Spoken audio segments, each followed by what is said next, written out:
ਸਤਿ ਸ਼੍ਰੀ ਅਕਾਲ। ਤੁਸੀਂ ਦੇਖ ਰਹੇ ਹੋ ਟੀਵੀ ਪੰਜਾਬ। ਮੈਂ ਹਾਂ ਜਸਵੀਰ ਤੇ ਖਬਰਾਂ ਦੇ ਇਸ ਬੁਲੇਟਿਨ 'ਚ ਤੁਹਾਡਾ ਸਵਾਗਤ ਹੈ। ਸਭ ਤੋਂ ਪਹਿਲਾਂ ਨਜ਼ਰ ਪਾਉਂਦੇ ਹਾਂ ਹੈਡਲਾਈਨਸ ਤੇ। 3 ਲਿਬਰਲ ਮਿਨਿਸਟਰ ਨਹੀਂ ਲੜਨਗੇ ਅਗਲੀਆਂ ਫੈਡਰਲ ਚੋਣਾਂ।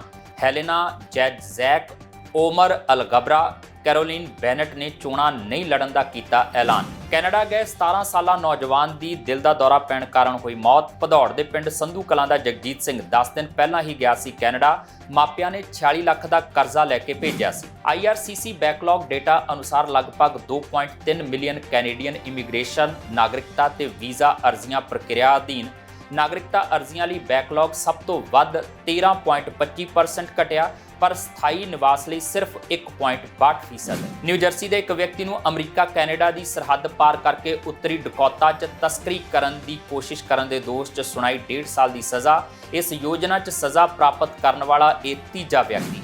3 ਲਿਬਰਲ ਮਿਨਿਸਟਰ ਅਗਲੀਆਂ ਫੈਡਰਲ ਚੋਣਾਂ 'ਚ ਚੋਣ ਮੈਦਾਨ 'ਚ ਨਹੀਂ ਉਤਰਨਗੇ। Public services and procurement minister Helena Jaczek, transportation minister Omar Alghabra, mental health and addictions minister Caroline Bennett ਨੇ ਐਲਾਨ ਕੀਤਾ ਸੀ ਕਿ ਉਹ ਅਗਲੀਆਂ ਫੈਡਰਲ ਚੋਣਾਂ ਨਹੀਂ ਲੜਨਗੇ। ਸੂਤਰਾਂ ਮੁਤਾਬਕ ਮਾਰਕੋ ਮੈਂਡੀਚੀਨੋ ਨੂੰ ਵੀ ਪਬਲਿਕ ਸੇਫਟੀ ਮਿਨਿਸਟਰੀ ਤੋਂ ਲਾਂਭੇ ਕੀਤਾ ਜਾ ਸਕਦਾ ਹੈ। 3 ਲਿਬਰਲ ਮਿਨਿਸਟਰਾਂ ਨੇ ਐਲਾਨ ਕੀਤਾ ਹੈ ਕਿ ਉਹ ਅਗਲੀਆਂ ਫੈਡਰਲ ਚੋਣਾਂ 'ਚ ਚੋਣ ਮੈਦਾਨ 'ਚ ਨਹੀਂ ਉਤਰਨਗੇ। Public services and procurement minister Helena Jaczek ਨੇ ਮੰਗਲਵਾਰ ਨੂੰ ਐਲਾਨ ਕੀਤਾ ਕਿ ਉਹ ਅਗਲੀਆਂ ਫੈਡਰਲ ਚੋਣਾਂ ਨਹੀਂ ਲੜਨਗੇ। ਓਨਟਾਰੀਓ ਦੇ ਮਾਰਖਮ ਸਟੋਵਿਲ ਤੋਂ MP ਜੈਕਜ਼ੈਕ ਨੇ ਟਵੀਟ ਕੀਤਾ ਕਿ ਸੂਬਾਈ ਅਤੇ ਫੈਡਰਲ ਪੱਧਰ ਤੇ ਆਪਣੇ ਲੋਕਾਂ ਦੀ ਨੁਮਾਇੰਦਗੀ ਕਰਨਾ ਉਹਨਾਂ ਲਈ ਬਹੁਤ ਮਾਣ ਵਾਲੀ ਗੱਲ ਰਹੀ ਹੈ। ਮੰਗਲਵਾਰ ਨੂੰ ਹੀ ਟਰਾਂਸਪੋਰਟੇਸ਼ਨ ਮਿਨਿਸਟਰ ਓਮਰ ਅਲਗਬਰਾ ਨੇ ਇੱਕ ਵੀਡੀਓ ਜਾਰੀ ਕਰਦਿਆਂ ਐਲਾਨ ਕੀਤਾ ਕਿ ਉਹ ਵੀ ਅਗਲੀਆਂ ਚੋਣਾਂ ਨਹੀਂ ਲੜਨਗੇ ਅਤੇ ਨਤੀਜੇ ਵਜੋਂ ਉਹ ਕੈਬਨਿਟ ਤੋਂ ਬਾਹਰ ਹੋ ਰਹੇ ਨੇ। ਅਲਗਬਰਾ ਮਿਸੀਸਾਗਾ ਸੈਂਟਰ ਤੋਂ MP ਹਨ। ਸੋਮਵਾਰ ਨੂੰ ਪੱਤਰਕਾਰਾਂ ਨਾਲ ਗੱਲਬਾਤ ਕਰਦਿਆਂ ਇਸ ਤੋਂ ਪਹਿਲਾਂ mental health and addictions minister Caroline Bennett ਨੇ ਵੀ ਐਲਾਨ ਕੀਤਾ ਸੀ ਕਿ ਉਹ ਅਗਲੀਆਂ ਫੈਡਰਲ ਚੋਣਾਂ ਨਹੀਂ ਲੜਨਗੇ। Carolyn Toronto Saint Paul riding ਦੀ ਨੁਮਾਇੰਦਗੀ ਕਰਦੇ ਹਨ। ਇਸ ਵਿੱਚ ਕੋਈ ਹੈਰਾਨੀ ਨਹੀਂ ਹੋਵੇਗੀ ਕਿ ਪ੍ਰਧਾਨ ਮੰਤਰੀ ਟਰੂਡੋ ਕੈਬਨਿਟ ਫੇਰਬਦਲ ਦੌਰਾਨ ਕੈਰੋਲਿਨ ਦਾ ਅਹੁਦਾ ਕਿਸੇ ਅਜਿਹੇ ਸ਼ਖਸ ਨੂੰ ਦੇ ਦੇਣ ਜੋ ਅਗਲੀਆਂ ਚੋਣਾਂ 'ਚ ਚੋਣ ਮੈਦਾਨ 'ਚ ਉਤਰਨ ਦਾ ਚਾਹਵਾਨ ਹੋਵੇ। ਪਿਛਲੇ ਮਹੀਨੇ ਕਈ ਲਿਬਰਲ ਸੂਤਰਾਂ ਨੇ ਜਾਣਕਾਰੀ ਦਿੱਤੀ ਸੀ ਕਿ ਉਹਨਾਂ ਦਾ ਮੰਨਣਾ ਹੈ ਕਿ ਮਾਰਕੋ ਮੈਂਡੀਚੀਨੋ ਨੂੰ ਪਬਲਿਕ ਸੇਫਟੀ ਮਿਨਿਸਟਰੀ ਤੋਂ ਲਾਂਭੇ ਕੀਤਾ ਜਾ ਸਕਦਾ ਹੈ।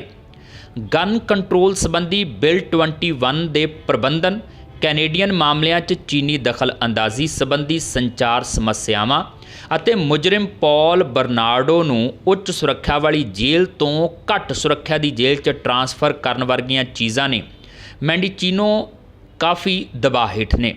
ਪਿਛਲੇ ਹਫ਼ਤੇ ਓਨਟਾਰੀਓ ਦੇ ਕਿੰਗਸਟਨ ਵਿਖੇ ਟਰੂਡੋ ਨੂੰ ਇਹ ਸਵਾਲ ਪੁੱਛਿਆ ਗਿਆ ਕਿ ਕੀ ਉਹਨਾਂ ਦਾ ਆਪਣੇ ਪਬਲਿਕ ਸੇਫਟੀ ਮਿਨਿਸਟਰ 'ਚ ਭਰੋਸਾ ਹੈ, ਪਰ ਉਹਨਾਂ ਨੇ ਇਸ ਦਾ ਸਿੱਧੇ ਤੌਰ ਤੇ ਜਵਾਬ ਨਹੀਂ ਦਿੱਤਾ।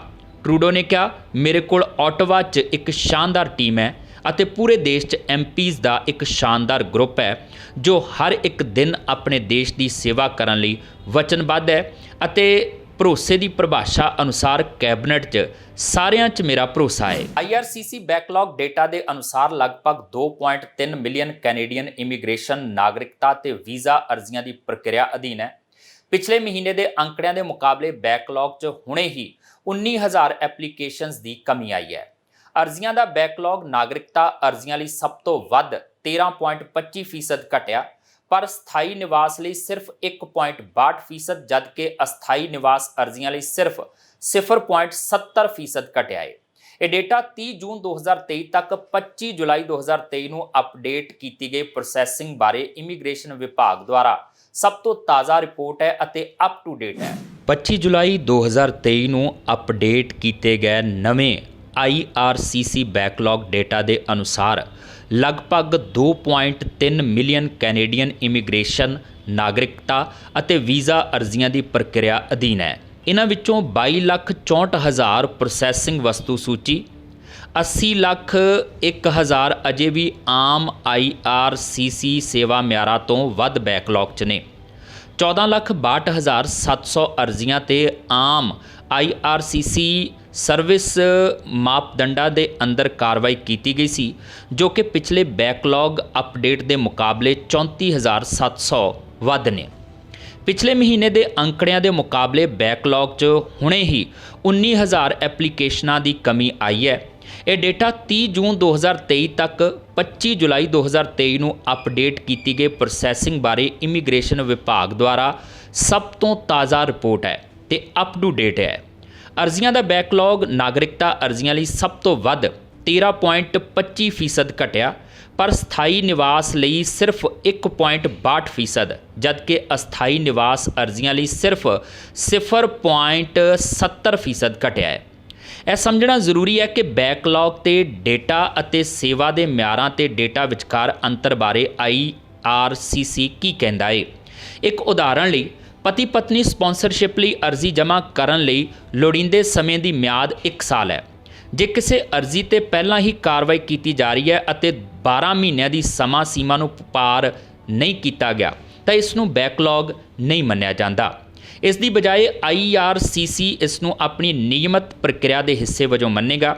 ਸਿਰਫ ਉਸ ਸਥਿਤੀ 'ਚ ਜਦੋਂ ਉਸ ਪਤੀ ਪਤਨੀ ਸਪਾਂਸਰਸ਼ਿਪ ਅਰਜ਼ੀ ਲਈ ਪ੍ਰਕਿਰਿਆ ਦਾ ਸਮਾਂ 12 ਮਹੀਨਿਆਂ ਦੀ ਸੀਮਾ ਤੋਂ ਅੱਗੇ ਵੱਧਦਾ ਹੈ ਤਾਂ ਇਹ ਬੈਕਲੌਗ ਬਣ ਜਾਵੇਗਾ। ਇਨ੍ਹਾਂ ਸੇਵਾ ਮਾਪਦੰਡਾਂ ਦੇ ਅਨੁਸਾਰ ਇਮੀਗ੍ਰੇਸ਼ਨ ਵਿਭਾਗ ਦੀ 80% ਅਰਜ਼ੀਆਂ ਤੇ ਕਾਰਵਾਈ ਕਰਨ ਦੀ ਯੋਜਨਾ ਹੈ ਜੋ ਜਮ੍ਹਾਂ ਕੀਤੀਆਂ ਜਾਂਦੀਆਂ ਨੇ। 30 ਜੂਨ 2023 ਤੱਕ IRCC ਕੁੱਲ 22,64,000 ਨਾਗਰਿਕਤਾ, ਇਮੀਗ੍ਰੇਸ਼ਨ ਤੇ ਵੀਜ਼ਾ ਅਰਜ਼ੀਆਂ ਤੇ ਕਾਰਵਾਈ ਕਰ ਰਿਹਾ ਸੀ। ਇਨ੍ਹਾਂ ਵਿੱਚੋਂ 8,01,000 ਸਰਵਿਸ ਸਟੈਂਡਰਡਸ ਤੋਂ ਵੱਧ ਬੈਕਲੌਗ 'ਚ ਸਨ। ਵਿਜ਼ਟਰ ਵੀਜ਼ਾ, ਸਟੱਡੀ ਪਰਮਿਟ ਅਤੇ ਵਰਕ ਪਰਮਿਟ ਸਮੇਤ ਅਸਥਾਈ ਰਿਹਾਇਸ਼ੀ ਅਰਜ਼ੀਆਂ ਲਈ ਕੈਨੇਡਾ ਇਮੀਗ੍ਰੇਸ਼ਨ ਬੈਕਲੌਗ 4,26,000 ਅਰਜ਼ੀਆਂ ਸੀ। ਕੈਨੇਡਾ 30 ਜੂਨ 2023 ਤੱਕ ਕੁੱਲ 13,18,000 ਅਸਥਾਈ ਰਿਹਾਇਸ਼ੀ ਅਰਜ਼ੀਆਂ ਦੀ ਪ੍ਰਕਿਰਿਆ ਕਰ ਰਿਹਾ ਸੀ। ਪੋਲਾਰਿਸ ਟਰਾਂਸਪੋਰਟ ਜਹਾਜ਼ਾਂ ਨੂੰ ਬਦਲਣ ਲਈ ਫੈਡਰਲ ਸਰਕਾਰ ਵੱਲੋਂ ਯੂਰਪੀਅਨ ਏਵੀਏਸ਼ਨ ਕੰਪਨੀ 에ਅਰਬਸ ਨਾਲ $3.6 ਬਿਲੀਅਨ ਦਾ ਕੰਟਰੈਕਟ ਕੀਤਾ ਗਿਆ ਹੈ। 5 ਜਹਾਜ਼ਾਂ ਦੇ ਇਸ ਫਲੀਟ ਨੂੰ 1992 ਤੋਂ RCAF 437 ਟਰਾਂਸਪੋਰਟ ਸਕੁਆਡਰਨ ਵੱਲੋਂ ਉਡਾਇਆ ਜਾ ਰਿਹਾ ਹੈ। ਇਹਨਾਂ ਜਹਾਜ਼ਾਂ ਦੀ ਮਿਆਦ 2027 'ਚ ਮੁੱਕਣ ਜਾ ਰਹੀ ਹੈ। ਇਹਨਾਂ ਵਿੱਚ 4 ਨਵੇਂ ਜਹਾਜ਼ ਅਤੇ 5 ਵਰਤੇ ਹੋਏ ਜਹਾਜ਼ਾਂ ਨੂੰ ਸ਼ਾਮਲ ਕੀਤਾ ਜਾਵੇਗਾ, ਜਿਨ੍ਹਾਂ ਦੀ ਸਮਰੱਥਾ ਨਵਿਆਂ ਜਿੰਨੀ ਹੋਵੇਗੀ। ਆਪਣੇ ਉਮਰ ਦਰਾਜ਼ ਹੋ ਚੁੱਕੇ ਪੋਲਾਰਿਸ ਟਰਾਂਸਪੋਰਟ ਜਹਾਜ਼ਾਂ ਨੂੰ ਬਦਲਣ ਲਈ ਫੈਡਰਲ ਸਰਕਾਰ ਵੱਲੋਂ ਯੂਰਪੀਅਨ ਏਵੀਏਸ਼ਨ ਕੰਪਨੀ 에ਅਰਬਸ ਨਾਲ $3.6 ਬਿਲੀਅਨ ਦਾ ਕੰਟਰੈਕਟ ਕੀਤਾ ਗਿਆ ਹੈ। ਇਹਨਾਂ ਵਿੱਚੋਂ ਇੱਕ ਜਹਾਜ਼ ਦੀ ਵਰਤੋਂ ਸਰਕਾਰ ਦੇ ਆਲਾ ਅਧਿਕਾਰੀਆਂ, ਜਿਨ੍ਹਾਂ ਵਿੱਚ ਪ੍ਰਧਾਨ ਮੰਤਰੀ ਤੇ ਗਵਰਨਰ ਜਨਰਲ ਵੀ ਸ਼ਾਮਲ ਨੇ, ਵੱਲੋਂ ਕੀਤੀ ਜਾਂਦੀ ਹੈ। VIP ਸੇਵਾਵਾਂ ਤੋਂ ਇਲਾਵਾ ਰਾਇਲ ਕੈਨੇਡੀਅਨ 에ਅਰ ਫੋਰਸ ਵੱਲੋਂ ਇਹਨਾਂ ਜਹਾਜ਼ਾਂ ਦੀ ਵਰਤੋਂ ਹਵਾ ਤੋਂ ਹਵਾ 'ਚ ਫਿਊਲ ਕਰਨ ਤੇ ਕਰਮਚਾਰੀਆਂ ਨੂੰ ਟਰਾਂਸਪੋਰਟ ਕਰਨ ਲਈ ਕੀਤੀ ਜਾਂਦੀ ਹੈ।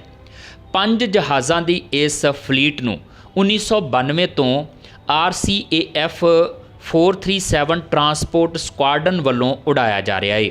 ਇਹਨਾਂ ਜਹਾਜ਼ਾਂ ਦੀ ਮਿਆਦ 2027 'ਚ ਮੁੱਕਣ ਜਾ ਰਹੀ ਹੈ। ਸਰਕਾਰੀ ਅਧਿਕਾਰੀਆਂ ਦਾ ਕਹਿਣਾ ਹੈ ਕਿ ਇਹਨਾਂ ਜਹਾਜ਼ਾਂ ਦੀ ਮਿਆਦ ਵਿੱਚ ਇਸ ਤੋਂ ਜ਼ਿਆਦਾ ਵਾਧਾ ਕਰਨਾ ਨਿੱਤ ਬਦਲ ਰਹੀਆਂ ਤਕਨਾਲੋਜੀਆਂ ਕਾਰਨ ਸੰਭਵ ਨਹੀਂ ਹੈ। ਜਹਾਜ਼ਾਂ ਦੇ ਨਵੇਂ ਫਲੀਟ ਨੂੰ CC330 ਹਸਕੀ ਨਾਮ ਦਿੱਤਾ ਜਾਵੇਗਾ। ਇਹਨਾਂ ਵਿੱਚ 4 ਨਵੇਂ ਜਹਾਜ਼ ਅਤੇ 5 ਵਰਤੇ ਹੋਏ ਜਹਾਜ਼ਾਂ ਨੂੰ ਸ਼ਾਮਲ ਕੀਤਾ ਜਾਵੇਗਾ, ਜਿਨ੍ਹਾਂ ਦੀ ਸਮਰੱਥਾ ਨਵਿਆਂ ਜਿੰਨੀ ਹੋਵੇਗੀ। ਵਰਤੇ ਹੋਏ ਜਹਾਜ਼ਾਂ ਨੂੰ ਸਰਕਾਰ ਵੱਲੋਂ ਕੁਵੈਤ ਦੀ ਕੰਪਨੀ ਤੋਂ ਖਰੀਦਾ ਜਾ ਰਿਹਾ ਹੈ।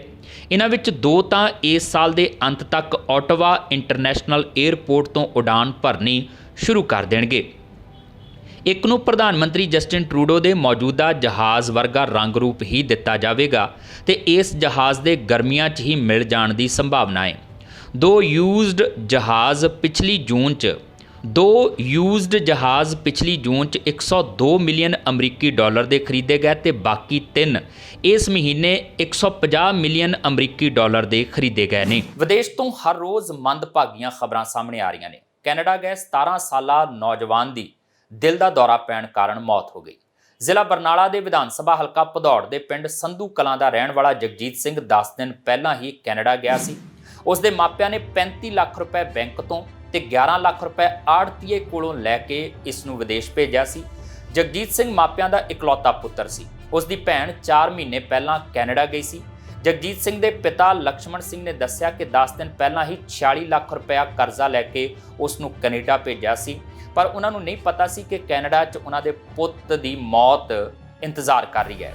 ਪਰਿਵਾਰ ਨੇ ਦੱਸਿਆ ਕਿ 3 ਮਹੀਨੇ ਪਹਿਲਾਂ ਉਹਨਾਂ ਦੀ ਭੈਣ ਕੈਨੇਡਾ ਪੜ੍ਹਨ ਗਈ ਸੀ, ਜਿਸ ਤੋਂ ਬਾਅਦ ਜਗਜੀਤ ਸਿੰਘ ਨੂੰ ਵੀ ਉਹਨਾਂ ਨੇ ਕੈਨੇਡਾ ਭੇਜ ਦਿੱਤਾ। ਇਕਲੌਤੇ ਪੁੱਤਰ ਦੀ ਮੌਤ ਤੋਂ ਬਾਅਦ ਪਰਿਵਾਰ 'ਚ ਗਮਗੀਨ ਮਾਹੌਲ ਹੈ, ਜਿੱਥੇ ਦਾਦਾ ਅਤੇ ਦਾਦੀ ਆਪਣੇ ਪੋਤੇ ਨੂੰ ਯਾਦ ਕਰਕੇ ਭੁੱਬਾਂ ਮਾਰ ਕੇ ਰੋ ਰਹੇ ਨੇ। ਇਸ ਮੌਕੇ ਗਵਾਂਢੀਆਂ ਨੇ ਪਰਿਵਾਰ ਦੇ ਦੁੱਖ 'ਚ ਸ਼ਾਮਲ ਹੁੰਦਿਆਂ ਕਿਹਾ ਕਿ ਪੰਜਾਬ ਸਰਕਾਰ ਪਰਿਵਾਰ ਦੇ ਸਿਰ ਚੜ੍ਹੇ ਕਰਜ਼ ਨੂੰ ਉਤਾਰਨ ਲਈ ਮਦਦ ਕਰੇ, ਤਾਂ ਜੋ ਪਿੱਛੇ ਰਹਿ ਗਿਆ ਪਰਿਵਾਰ ਆਪਣੀ ਜ਼ਿੰਦਗੀ ਨੂੰ ਬਿਨਾਂ ਕਿਸੇ ਬੋਝ ਤੋਂ ਗੁਜ਼ਾਰ ਸਕੇ। ਨਿਊ ਜਰਸੀ ਦੇ ਇੱਕ ਵਿਅਕਤੀ ਨੂੰ ਮੈਕਸੀਕੋ ਤੋਂ ਲੋਕਾਂ ਨੂੰ ਅਮਰੀਕਾ ਕੈਨੇਡਾ ਦੀ ਸਰਹੱਦ ਪਾਰ ਕਰਕੇ ਉੱਤਰੀ ਡਕੋਟਾ ਵਿੱਚ ਤਸਕਰੀ ਕਰਨ ਦੀ ਕੋਸ਼ਿਸ਼ ਕਰਨ ਦੇ ਦੋਸ਼ 'ਚ ਫੈਡਰਲ ਜੇਲ੍ਹ 'ਚ 1.5 ਸਾਲ ਦੀ ਸਜ਼ਾ ਸੁਣਾਈ ਗਈ ਹੈ। 41 ਸਾਲਾ ਜੋਸ ਗੋਂਜ਼ਾਲੇਜ਼ ਰੈਂਜ਼ੇਡੀਜ਼ ਨੂੰ ਸੋਮਵਾਰ ਨੂੰ ਸਜ਼ਾ ਸੁਣਾਈ ਗਈ।